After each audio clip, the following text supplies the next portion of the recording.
Bismillahirrahmanirrahim. Assalamualaikum warahmatullahi wabarakatuh. Bismillah, alhamdulillah. Wassalatu wassalamu ala sayyidina Rasulillah wa ala alihi wa sahbihi wa man wala. Amma ba'd. Alhamdulillah, pada kesempatan kali ini kita sudah sampai ke bab, yaitu di dalam salah satu fasal itu kayak pembahasan dalam suatu bab, yaitu bab taharah, atau yang menjelaskan perkara kebersihan ataupun bersih-bersih, termasuk di dalamnya mandi, wudu, tayamum dan lain-lainnya.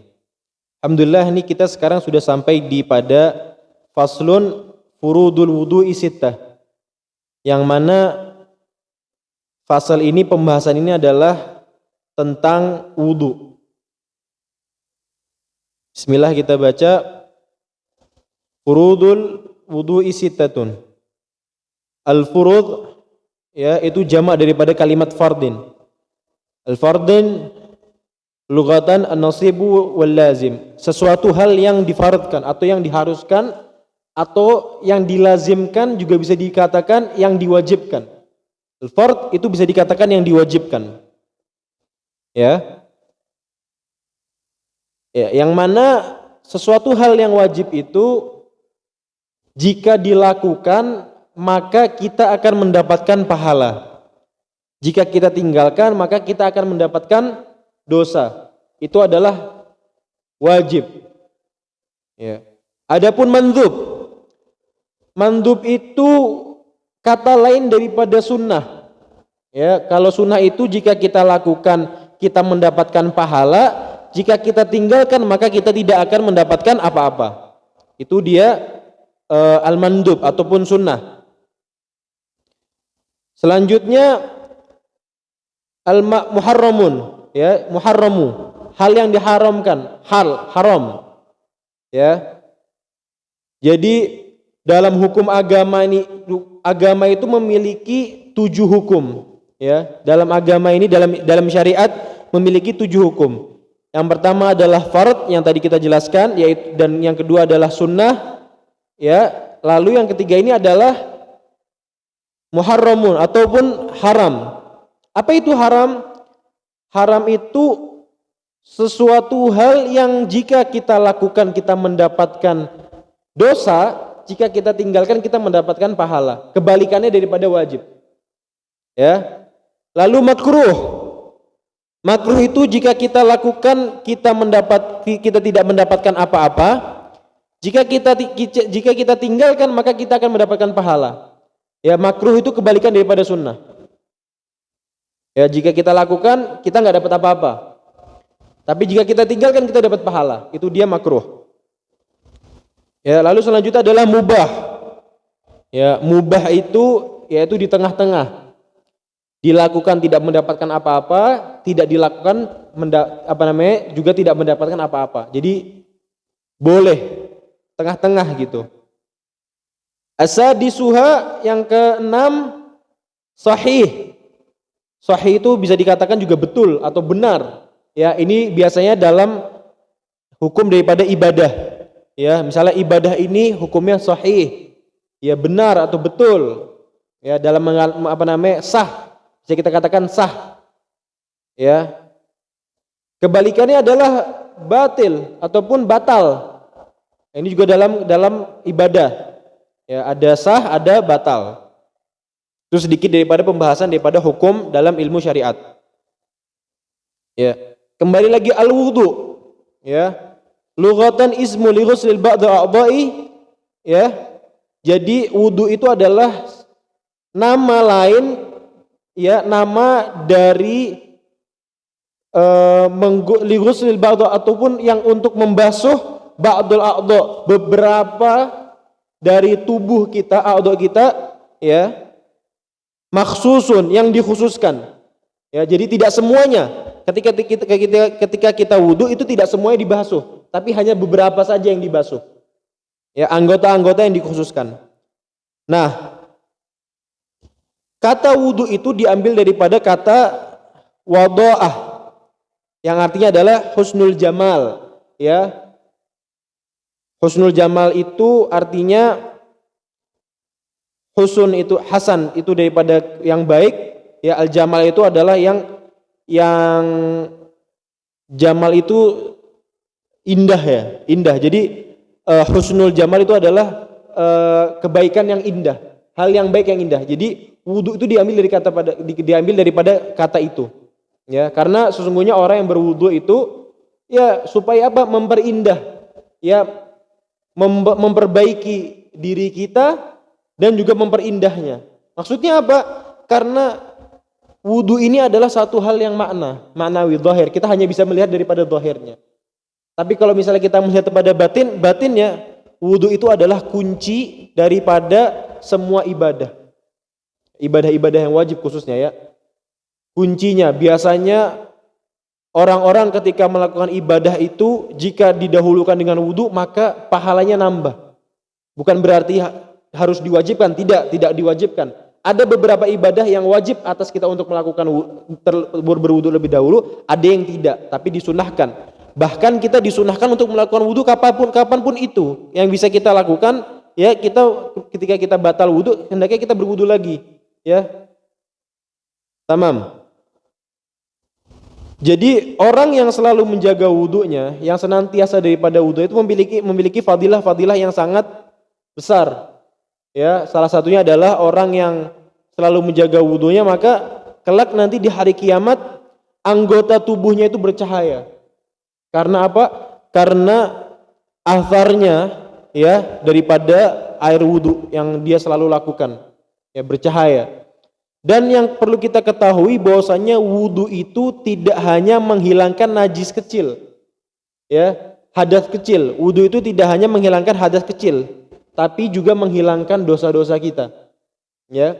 Kalau ada orang yang yuhassin fil wudu, ya, dia melakukan wudunya dengan sempurna dan selalu memperbaiki wudunya dengan sempurna, maka ketika dia membasuh tangannya, ya, airnya itu keluar dari tangannya, maka dosa-dosa yang ada di tangannya itu pun luntur daripada tangan tersebut.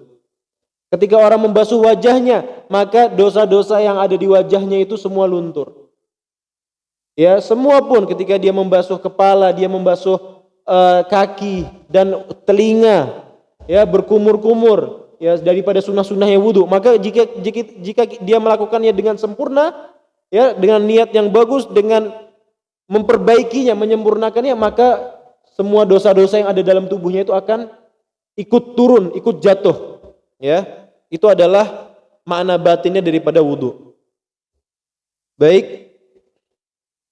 Yang pertama, ya, daripada fardunya wudu itu adalah niat, ya. An-niat lughatan al-qasad. Qasad itu adalah hal yang kita tuju, yang kita inginkan, maksud. Al-qasad, ya.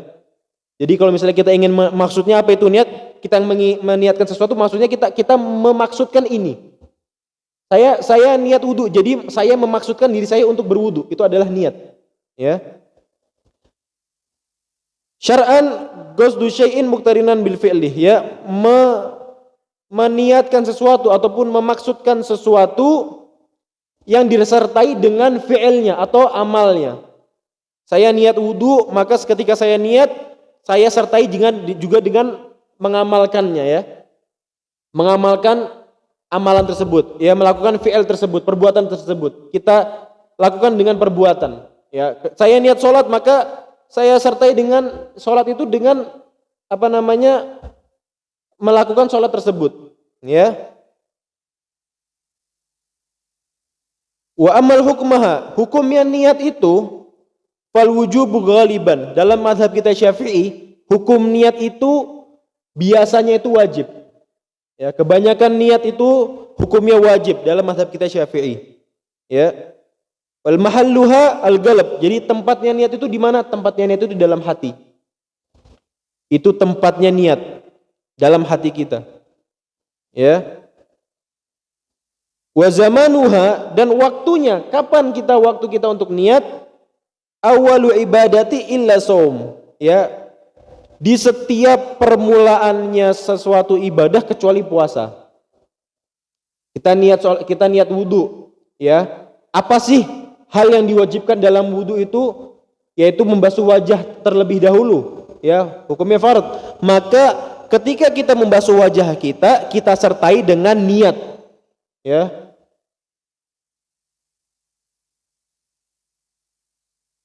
Ya, kita sertai dengan niatnya. Ya, kita niat li ghuslil li raf'il hadasil asghari, ya, nawaitul wudu'a li raf'il hadasil asghari bisa, ya, disertai dengan basuhan daripada wajah. Ya, terus juga bisa niatnya nawaitu sunanal wudu ketika kita wudu untuk sunnah, ataupun li raf'il hadas juga bisa. Ya, itu dia ketika sholat juga kapan? Ketika sholat, ketika mulainya takbir. Jadi ketika kita ingin takbir, maka disitulah kita niat untuk sholat. Apapun itu ibadahnya, yang terletak itu di awal kita sebelum kita melakukan ibadah, kecuali puasa. Kenapa puasa? Karena puasa itu hendaknya kita niat, ya, diharuskan kita niat sebelum datangnya waktu isyraq, ya, ataupun imsak, bukan isyraq, astagfirullah. Imsak, sebelum datangnya waktu imsak, ya. Jadi kita harus niat terlebih dahulu, karena kalau misalnya kita niat lalu waktu imsaknya sudah habis, maka puasa kita dihitung tidak sah karena kita tidak niat. Maka dari itu biasanya kita di kampung-kampung kita, di masjid-masjid kita, ya, kalau besok puasa biasanya ba'dal maghrib itu langsung imamnya memimpin niat untuk berpuasa untuk esok harinya, ya kan? Setelah sholat maghrib biasanya, ataupun setelah sholat taraweh, ya, imamnya ngajak niat puasa, kan gitu. Ya, itu diperbolehkan gitu. Atau dalam madhab Maliki, itu ada yang dinamakan niat pada awal Ramadan untuk 1 bulan full. Ya, kita di Hadramut sana hanya untuk mengikuti, ya, mengambil barokahnya Imam Malik, maka kita ikuti niat tersebut sebagai untuk jaga-jaga. Ya, namanya manusia, kita kadang-kadang lupa. Ya, kita kadang-kadang lupa, nggak niat. Maksudnya 1 hari mungkin kita nggak niat. Ya, dalam mazhab Maliki itu kita diperbolehkan untuk niat puasa 1 bulan full. Jadi kita di awal hari, di 1 hari pertama di Ramadan kita niat untuk 1 bulan full. Itu dalam mazhab Maliki boleh. Tapi dalam mazhab Syafi'i tidak. Harus setiap hari diulangi niat-niatnya. Yaitu dalam mazhab Syafi'i. Tamam, itu dia sedikit pembahasan tentang niat. Niat itu ada syarat-syaratnya juga, ya. Jadi tidak semua orang itu bisa niat. Ada syarat-syaratnya orang yang diperbolehkan untuk niat atau disahkan, dihitung niatnya itu sah. Ya. Yang pertama adalah Islamun nawi. Jadi orang yang niat itu orang Islam. Kalau orang kafir niat, maka tidak dihitung niat karena dia kafir. Tapi kalau dia Islam baru dihitung dia niat, ya. Jadi yang niat itu harus orang Islam baru dihitung niat. Ya, tamyiz itu orang yang sudah bisa membedakan mana yang baik dan mana yang tidak baik. Yang mana yang benar, mana yang salah. Jadi bahasanya kayak tamyiz itu sudah mempunyai pikiran gitu. Jadi orang yang tamyiz itu nggak harus ada umurnya, ya, enggak, ya. Kadang anak kecil pun mungkin umurnya 5 tahun dia sudah tamyiz, dia sudah paham. Kadang-kadang tersebut. Bahkan juga ada orang dewasa, ya, yang sudah besar tapi dia tidak tamyiz, ya. Maksudnya tidak bisa itu, misalnya seperti orang-orang yang orang-orang yang gila. Seperti itu. Wa ilmun bimanwi. Jadi selanjutnya adalah ilmun bimanwi. Jadi dia mengetahui apa yang dia niatkan. Ya, itu syarat yang selanjutnya. Wa adamul munafi. Ya, tidak ada halangan tidak ada hal yang menghilangkan niat tersebut. Ya, ketika dia niat itu tidak ada hal yang bisa menghilangkan niatnya. Maksudnya gimana? Dia sudah niat, tapi dikarenakan dia melakukan hal ini, maka itu niatnya itu hilang. Ya, maka dia sudah tidak termasuk dalam niat. Ya, misalnya dia niat untuk sholat lalu ada hal yang membuat sholat itu batal, maka hendaknya dia ulangi sholat lagi lalu dia ulangi niat lagi. Jadi karena niatnya hukumnya jadinya batal. Jadi sudah terlepas niatnya dari dia. Dan juga wa adamu ta'ligi qat'iha bi syai'in, ya. Dan tidak ada ta'alluq. Jadi janganlah kita mengaitkan ya niat kita ini dengan satu hal yang misalnya kayak gini. Contoh gampangnya adalah saya mau sholat, cuman dalam hati saya niatkan kalau misalnya ketika saya sholat lalu pintu itu terbuka maka saya batalkan sholat saya. Itu adalah kita memberikan satu hal yang bisa membatalkan niat itu dengan niat kita lagi. Misalnya saya niat sholat, tapi kalau misal pintu itu terbuka, maka saya akan membatalkan sholat. Nah, maka itu dari awal niatnya sudah tidak sah. Ya, karena dia sudah ada berpikiran untuk membatalkan sholatnya ketika walaupun itu tidak terjadi, walaupun pintu itu tidak terbuka. Ya, tetap itu sudah tidak sah, dihukumi tidak sah. Karena dia sudah mengingatkan untuk memutuskan niatnya nanti gitu. Ya. Wa adamu taraddudu fi qat'iha, dan tidak boleh kita dalam niat itu taraddud, kayak ragu-ragu. Ini saya batalin atau tidak? Saya batalin atau tidak? Ya. Kalau misalnya sudah ada pikiran tersebut, maka otomatis ibadah kita batal. Ya, taraddud, dia tuh kayak ragu-ragu, batalin apa enggak? Batalin apa enggak? Maka dia sudah batal hukumnya. Ya, itu dia syarat-syaratnya niat. Selanjutnya adalah ats-tsani, yaitu yang kedua dalam wudu itu adalah al-ghuslul wajh. Ghuslul wajhi. Ya. Yang difaradkan, yang diwajibkan dalam wudu selanjutnya adalah al-ghuslul wajh. Jadi membasuh muka. Dalam wudu itu membasuh muka itu hukumnya wajib. Harus kita membasuh muka. Jadi hendaknya kita perhatikan ya, bagian-bagian wajah itu yang diwajibkan yang harus terkena seluruhnya. Kalau tidak terkena maka wudunya tidak sah. Ya, harus kita perhatikan. Ya. Ats-tsani al-wajh tulan, ya. Al-ghusl wajh tulan. Jadi wajah itu ada yang namanya panjangnya wajah dan lebarnya wajah. Ya, di sini dikatakan ma baina manabiti sya'ri ar-ra'si ghaliban wa akhir lihyain. Ya, dari awal tempat tumbuhnya rambut sampai ujung tempatnya janggut. Ya, jadi bahasanya itu seperti dari awal tempat tumbuhnya rambut kita di sini biasanya ya ghaliban, maksudnya kayak biasanya. Jadi kalau misalnya ada orang yang tumbuh rambutnya agak di atas ya sesuaikan dia sesuaikan. Tapi kalau misalnya untuk orang yang tidak memiliki rambut maka dikira-kira. Ya, dikira-kira. Biasanya orang itu tumbuh rambut itu di mana? Maka dia kira-kira. Ya, tapi di dalam sini ada supaya gampang dari awal tempat tumbuhnya rambut sampai akhir lihya. Ya, jadi sampai sini janggut. Kita harus perhatikan, semua harus kena. Nah, lebarnya daripada telinga kanan hingga telinga kiri, ya. Ini wajib terkena semua, seluruhnya. Caranya bagaimana? Yang afdol, ulama kita mengatakan dimulai daripada bagian atas. Ya. Misalnya ya, nawaitul wudu'a li raf'il hadatsy asghari fardhu lillahi ta'ala, lalu kita nawaitu taharata lis-shalah. Dimulai daripada bagian atas, kita ambil air dari bagian atas ya, lalu diusap semuanya. Nih. Diusap. Dilakukan sebanyak 3 kali, sunnah. 3 kali hukumnya sunnah, tapi wajibnya sekali. Tapi hendaknya kita lakukan 3 kali biar apa? Biar takutnya kalau misalnya ada yang tidak sempurna. Tidak ada bagiannya, kalau misalnya ada bagian yang nggak kena gitu. Ya, jadi hendaknya yang bagusnya itu dimulai daripada bagian atas kepala dimulai, ya, lalu dengan tangan ini diratakan semuanya.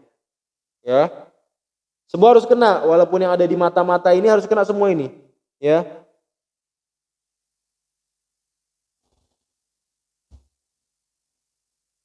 Ya. Begitu juga dalam wajah kita pasti ada rambut-rambutnya. Ya, dalam wajah kita itu ya.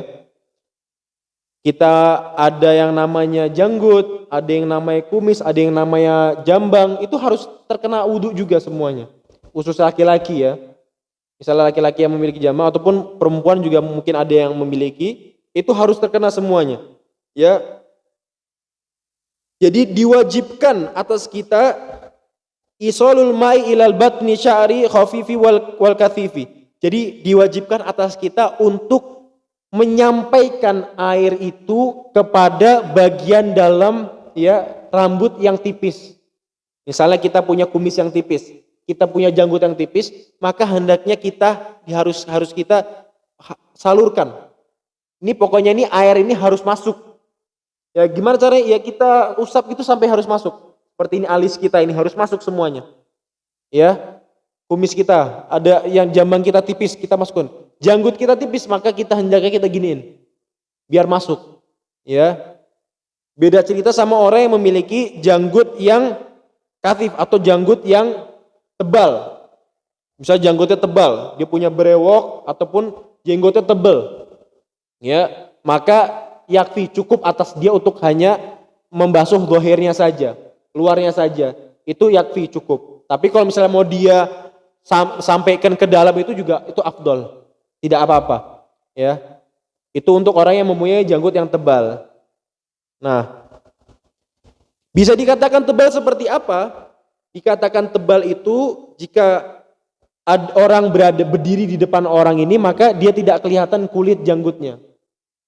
Ya, ada orang janggutnya tebal, ketika kita berhadapan sama dia dekat, ibaratnya gitu, kulit janggut itu tidak kelihatan saking tebalnya janggutnya dia, itu dikatakan tebal. Tapi kalau misalnya masih kelihatan kulit janggutnya, ya masih kelihatan kulit dalamnya ini, maka itu dikatakan janggut yang tipis. Itu wajib untuk kita meratakannya.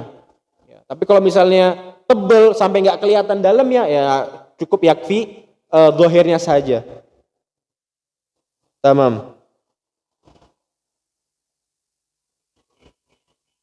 Ada ya ini anwaul sya'ril wajah, ada macam-macam rambut yang ada di pada wajah. Yang pertama adalah ghamam. Ghamam itu sya'ru nabatu alal jabhah, ya. Bulu yang tumbuh daripada jidat kita, dahi kita, ya. Seperti alis. Ya. Nah, seperti mungkin misalnya ada ghamam itu seperti ada ghamam itu ini apa namanya ini. Misalnya ada orang rambutnya itu ada lebih. Ya kan ada rambutnya ini ya. Jadi rambut yang rambut halus yang tumbuh di dahi. Biasanya ada orang yang punya rambut halus tumbuh di dahi. Tamam, itu dia ghamam. Kalau kalau hajaban itu adalah huma sya'rani nabatani ala a'lal ain, ya. Itu namanya hajaban. Ini dia alis. Dua rambut ya yang tumbuh di atasnya mata. Ya, itu alis. Ada orang yang nyambung alisnya. Ya, tapi dikatakan dua. Tamam, ini harus masuk air juga. Harus kena air juga, ya. Wal khaddan itu adalah rambut yang tumbuh di atas pipi, misalnya kayak seperti jambang, bahasa kita jambang ya. Ya, rambut yang ada di atas pipi itu juga harus kena air. Hati-hati orang yang misalnya punya misalnya bahasanya jambang di sini itu juga harus masuk air. Kalau misalnya dia tipis, harus masuk air, harus digosok-gosok biar airnya masuk. Kalau tebal ya cukup dhahirnya saja. Ya. Wasibalan yaitu rambut yang ada di pinggirnya kumis. Nih paling pinggir sini. Ini adalah sibalan.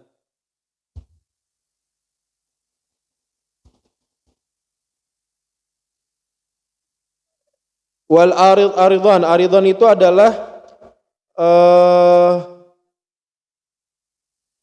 rambut yang menyambungkan daripada telinga sampai pada janggut, ya, brewok. Ya, yang rambut biasanya nyambung daripada telinga sampai dengan janggut. Itu juga dilihatkan kalau misalnya dia tipis maka harus masuk airnya ke dalam. Kalau misalnya dia tebal maka cukup zahirnya saja. Tamam. Selanjutnya adalah ats-tsalitsu. Yang ketiga, ghuslul yadaini ma'al mirfaqain. Membasuh kedua tangan sampai ke siku-siku. Ya. Itu juga harus kita perhatikan. Harus sampai kepada siku-siku. Ya, kedua tangan.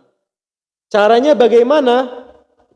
Kalau misalnya kita menggunakan airnya itu kolam, ya kolam gitu, maka kita ciduk airnya itu dengan tangan kita, lalu kita alirkan kepada belakang sambil kita ikuti dengan tangan kita, ya sampai pada siku-siku. Dilebihkan lebih afdol, supaya apa? Supaya hati-hati. Kita lebihkan sedikit, ya. Lalu kembalikan lagi, ambil lagi, ya ikut diusapkan supaya merata. Itu kalau misalnya kita menggunakan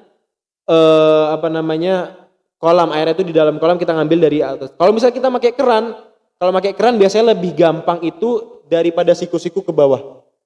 Kan misalnya kan keran kan gitu, jadi kita daripada siku-siku nih di keran kita usap daripada siku-siku terus ke bawah. Ya. Itu cara yang paling mudah ketika pakai keran. Dan juga kita perhatikan kuku-kuku kita. Kalau misalnya di kuku-kuku kita ada kotoran, itu wajib dibersihkan. Harus dibersihkan, ya.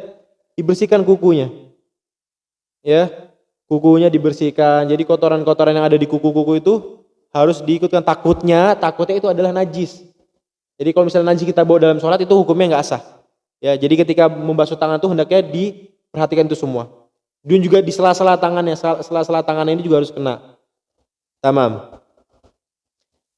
Ya, yang di dalam kalau misalnya lughatan dalam bahasa itu tangan itu adalah daripada ujung jari sampai dengan ya bahu. Ini dikatakan tangan.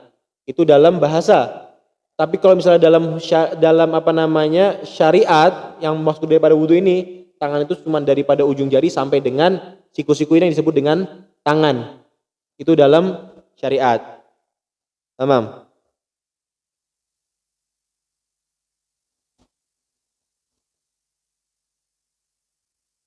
Kalau misalnya sarikoh untuk orang yang mencuri, ada hukum orang yang mencuri ya. Kita dalam itu, maka orang yang mencuri itu kan hukumnya itu kan dipotong tangannya. Hukumnya orang yang mencuri itu dipotong tangannya, maka itu dikatakan tangan itu seperti apa? Daripada ujung jari sampai dengan kau'ain. Kau'ain itu ketiak ya. Ya. Itu adalah untuk kau'ain sini. Oh iya, kau'ain itu ini. Itu hukum bagi orang yang mencuri. Kau'ain daripada ujung jari sampai sini. Itu pembahasan untuk menceritakan, tapi yang kita bahas ini adalah untuk wudu. Ya, jadi dalam wudu itu dari ujung jari sampai dengan siku-siku. Itu yang disebut dengan tangan. Ar-rabi' dan keempat yaitu mashur ra'si, membasuh kepala. Membasuh kepala ya.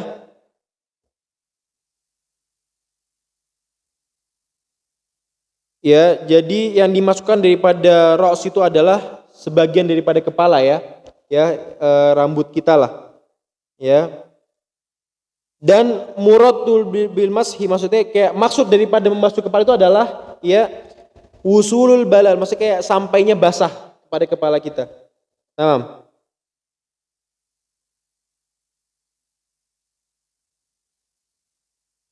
Ya, jadi membasuh kepala itu hukumnya wajib, harus kita membasuh kepala kita.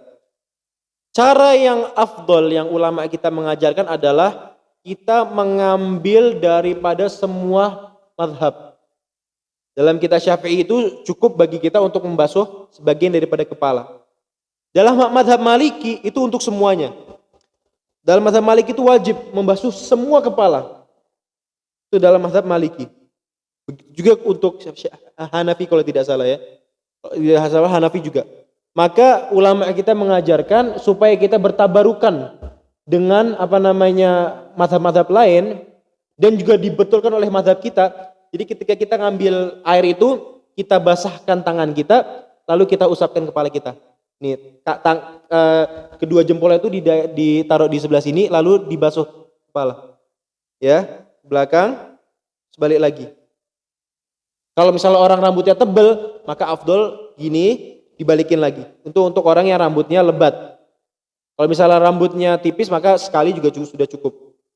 Ya, kalau misalnya tebal, gini, sebalik lagi. Lalu ambil air lagi, itu sebanyak 3 kali.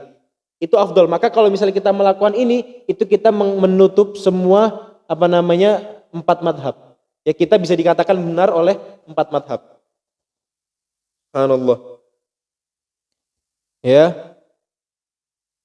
Al-khamis, yang kelima adalah ghuslu rijlaini ma'al ka'bain. Membasuh kedua kaki ya hingga mata kaki. Ya, batasan kaki itu sehingga mata kaki itu adalah benjolan yang ada di atas kaki kita. Ya, ini kaki kita biasanya kan ada benjolannya itu. Nah, itu harus dibasuh ya sampai dengan mata kaki. Kalau dilebihkan itu lebih afdal. Supaya apa? Supaya kita berhati-hati. Ya, ulama kita biasanya itu melebihkan bahwasanya bahkan sampai kepada tumit namanya ya. Tumit bahasa Indonesianya. Ya, betis. Sampai pada betis yang bawahnya lutut itu. Nah, supaya apa? Supaya berhati-hati. Nah, itu harus diperhatikan. Setelah itu sela-sela kakinya itu diperhatikan. Ya, misalnya kita basuh kaki kanan, maka kita gunakan kelingking jari kiri untuk membersihkan sela-sela kaki kanan kita. Nah, gitu. Sampai air itu semua masuk kepada sela-sela kaki kita.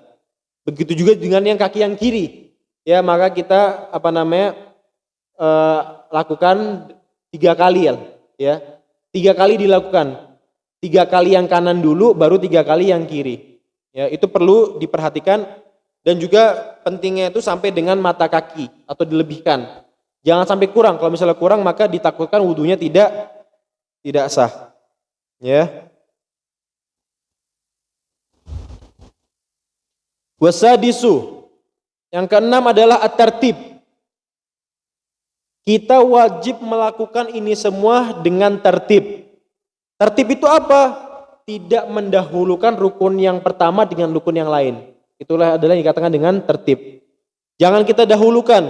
Misalnya saya ingin memulai daripada kepala dulu, baru setelah kepala wajah, baru setelah wajah langsung kaki gitu. Itu nggak boleh.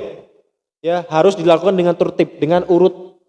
Yang pertama itu wajah, lalu kedua tangan ya sampai dengan siku-siku, lalu kepala, yang terakhir adalah kaki. Ini kita tidak membahas tentang sunnah-sunnah ya, karena nanti ada pembahasan khusus dengan sunnah-sunnahnya wudu. Kita sekarang membahas tentang hal-hal yang difaradkan, hal-hal yang diwajibkan, yang harus kita perhatikan. Kalau misalnya ini semua tidak dilakukan dengan sempurna, maka wudu kita tidak sempurna atau bisa dikatakan tidak sah. Ya, jadi harus dilakukan dengan cara yang tertib, tidak mendahulukan ya yang rukun yang lain dengan rukun yang lainnya. Ya. Alhamdulillah kita sudah selesai pembahasan dengan wudu. Mungkin ada pertanyaan tentang wudu yang bisa ditanyakan, monggo.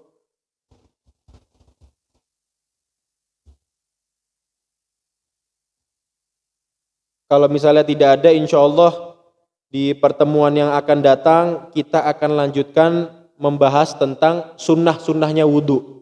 Ya, bagian-bagian dari tubuh kita yang disunahkan dibasuh saat wudu, seperti apa? Kedua telinga, ya kan, kumur-kumur, hidung dan masih banyak lainnya. Ya, itu nanti insya Allah kita bahas pada pertemuan yang akan datang. Wallahu a'lam bishawab. Oh.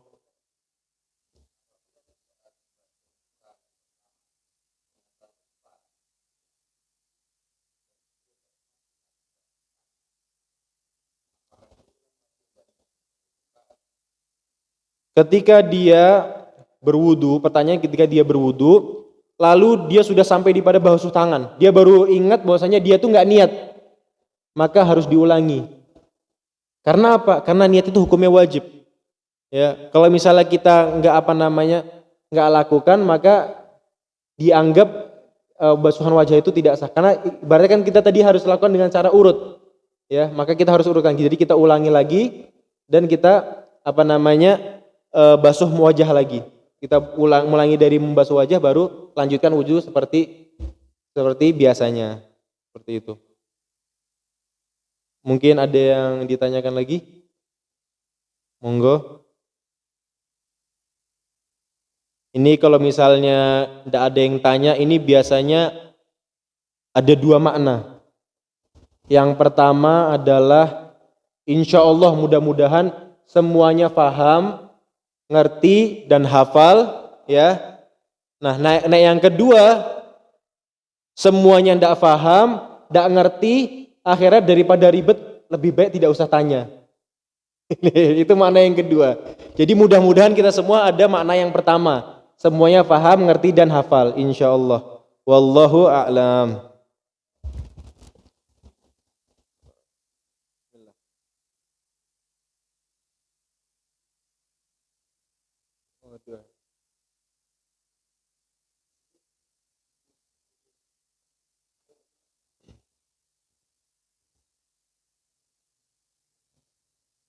Bismillahirrahmanirrahim. Alhamdulillahirabbil alamin. Allahumma shalli wa sallim ala sayidina Muhammadin wa ala ali sayidina Muhammad fil awwalin wal akhirin. Wa shalli wa sallim ala sayidina Muhammadin wa ala ali sayidina Muhammadin fil nabiyil mursalin. Wa shalli wa sallim ala sayidina Muhammadin hatta tarithal arda wa ma 'alaiha wa anta khairul warithin. Wa shalli wa sallim ala sayidina Muhammadin wa ala ali sayidina Muhammadin fil mala'il a'la ila yaumiddin. Allahumma inna nas'aluka wa natawajjahu ilaika binabiyika Muhammadin nabi rahmah ya sayyidina ya Rasulullah inna natawassalu bika ilallah wa natashaffa'u bika ilallah wa natawajjahu bika ilallah ya sayyidina ya Rasulullah أن تفتح لنا بكل خير وأن تتفضل علينا برحمتك وأن تغفر لنا ولجميع أمة سيدنا محمد صلى الله عليه وسلم وأن تقضي ديوننا وتصلح أحوالنا وتبلغنا بها أمالنا وتتقبل بها توبتنا وانصرنا على عدونا وعدوك وقوي لنا برضاك يا أرحم الراحمين. Subhana rabbika rabbil izzati amma yasifun wa salamun ala mursalin walhamdulillahi rabbil alamin bisirril Fatihah. Iyyaka na'budu wa iyyaka nasta'in. Allahumma shalli ala sayyidina Muhammad.